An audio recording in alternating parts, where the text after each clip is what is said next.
Welcome back.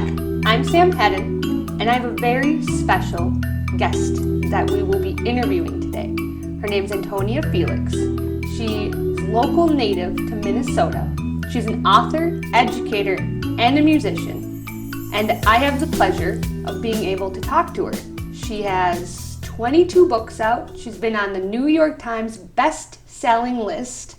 She works in educational research and has a background in being trained in classical music.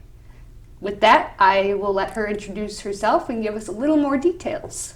So go ahead. It's so nice to be here. Thank you so much for asking me to talk about my career and my various endeavors.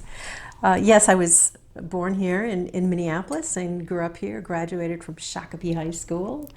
Nice. And have always been a musician since I was very young, studying piano and bassoon actually, and voice. Wow. And my husband and I, my husband Stanford is also an opera singer, and shortly after we got married here in Minnesota, we moved to New York City to pursue our singing careers. So we lived there for quite a while, and then teaching jobs took us elsewhere, and we've moved around the country a bit and came back to Minnesota about 8 years ago now. So we've settled back in to be closer to family. Has writing always been your passion, or has that developed kind of over time? I've always loved writing because I was one of those little girls who grew up reading constantly. I mean, couldn't get enough books, and writing poetry and all of that sort of thing. So I've always loved to write. But I did not imagine that I would have a career as a published author. That really wasn't on my radar until after we moved to New York. My day job was in publishing at Bantam Doubleday Dell. At the time, it's broken up into different things now, but I was doing copywriting there and was really in the middle of the New York publishing scene for quite a while, and it was really fun. And I was doing some freelance work for a packager who puts book deals together that he sells to publishers. And based on my work with him, I was able to get my first biography published. Actually, it was an autobiography of a musician who wanted a book to be able to sell to his many, many fans when he did big concerts. But he needed somebody to help him write it, or to really write most of it based on some research. So I talked myself into getting that project as my first book.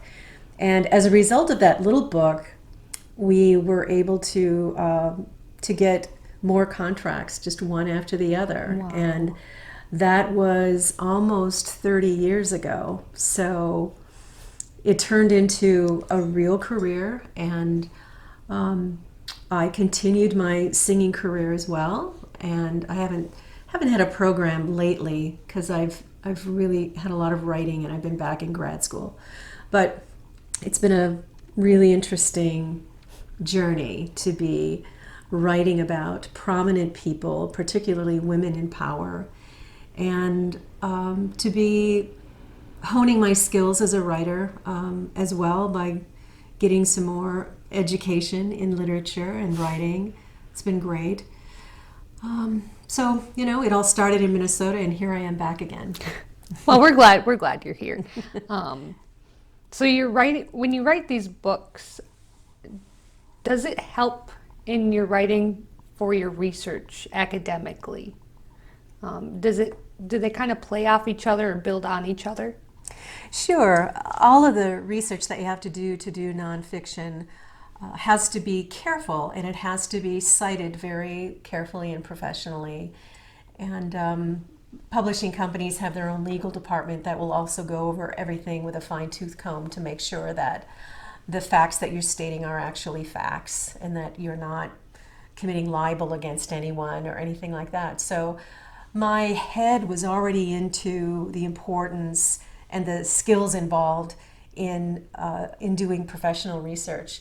So once I started doing academic research, of course that's at the heart of all of that. You cite everything, and it's just in a different format, and of course the topics are different. And But I definitely feel that my academic writing has been founded on a lot of those skills and experience that I've learned and developed over these decades as a nonfiction writer.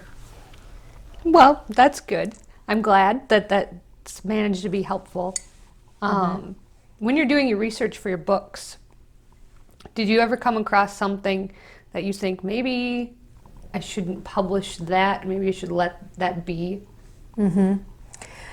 Yeah, there have been at least a couple of times when I've learned something about a person's life experience that I thought maybe it's a very private thing that I didn't feel was necessary in the story if it was going to have perhaps a negative impact or create a sensational dynamic to somebody's biography just for the sake of that.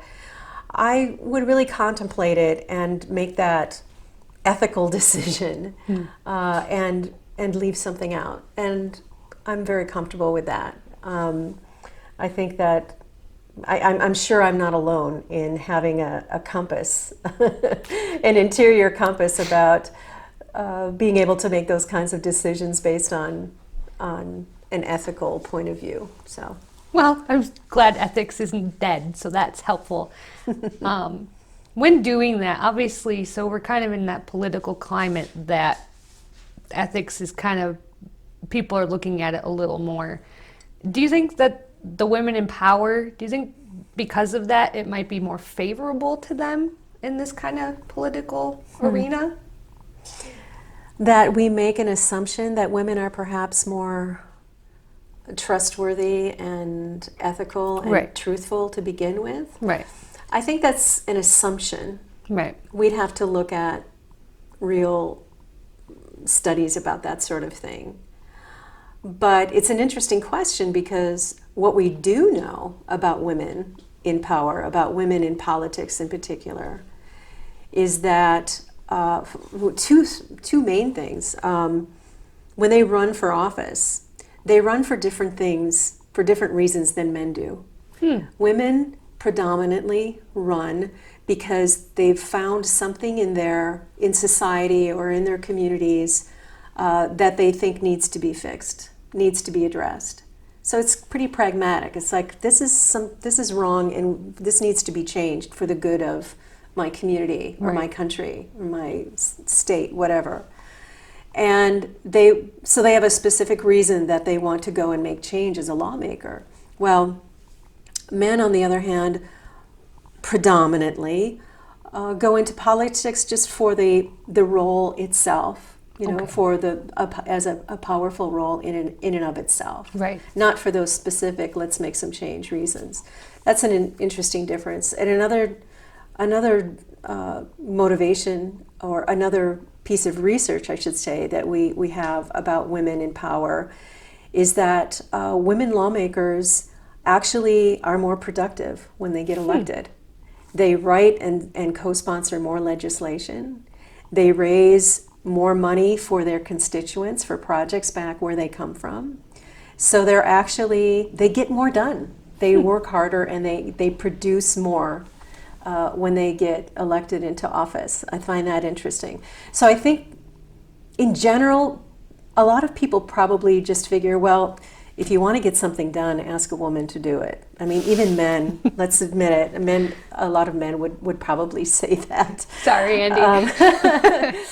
But the facts bear that out. Every successful man is a good woman who has made some good decisions, and a strong woman as well. And the sooner that men understand that, the easier their life is, because they're not always trying to push things. I totally get your point. Yeah. Guys will run for the ego, for the me. Women will run for the issue because they want to fix something. That's exactly it. And that's not just an assumption or something. You've researched. That has been researched. There's Right. a big University of Chicago did a big Wow. study about how women have been more productive and actually more successful lawmakers than men. And it's really interesting. But when it comes to what you were bringing up about are women intrinsically more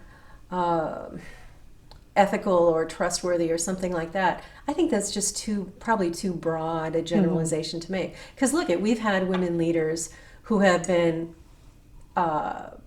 not been expressing, say, what we might stereotypically consider a motherly or let's save the world kind of mentality. We had Margaret Thatcher, who took away the milk money for all of the kids in the public school system in Great Britain.